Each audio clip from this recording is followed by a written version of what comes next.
आता नाशिक जिल्ह्यातील एक धक्कादायक बातमी आहे। सर्वसामान्यांसाठी महत्त्वाची आहे। कांद्याची राजधानी असलेल्या नाशिक जिल्ह्यातल्या हॉटेलमध्ये देखील दुय्यम दर्जाचा कांदा वापरून खाद्यपदार्थ बनवले जात आहेत हे समोर झाले। निफाड लासलगाव रस्त्यावर कांदा स्वस्त होऊन देखील हॉटेल व्यावसायिक निकृष्ट दर्जाचा कांदा वापरत असल्याचा आढावा घेतलाय आमचे प्रतिनिधी योगेश खरे यांनी।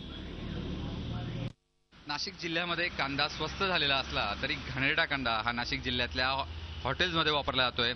जे काही ग्राहक हॉटेल्समध्ये येत असतात त्या हॉटेल्समध्ये कशा पद्धतीने कांदा वापरला जातो आपण बघू शकतोय की अगदी सडलेला जो कांदा कधी कोणी खरेदी करणार नाही, घरामध्ये वापरणार नाही, अक्षरशः रस्त्यावर फेकला जाईल असा कांदा या ठिकाणी हॉटेल्समध्ये मिसळसाठी आणि वेगवेगळ्या पदार्थांसाठी हा बनवला जातो।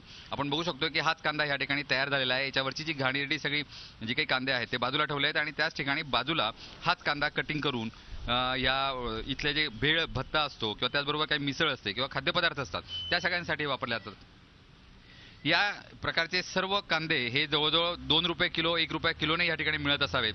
नाशिक जिल्ह्यातला निफाड परिसरातलं हे हॉटेल आहे आणि निफाडमध्ये सर्वाधिक कांदा हा पिकवला जातो। लासलगाव परिसरामध्ये कांदा सर्वाधिक पिकवला जातो आणि चांगले कांदे मिळत असताना सुद्धा स्वस्तामधले कांदे हे गिरायकांना खाऊ घातले जात आहेत। त्यामुळे हॉटेलमध्ये जाताना कधीही सावधान असे कांदे या ठिकाणी वापरले जात असतील तर अशा हॉटेलमध्ये नक्कीच खाऊ नका आणि स्वतःच्या हेल्थची काळजी घ्या।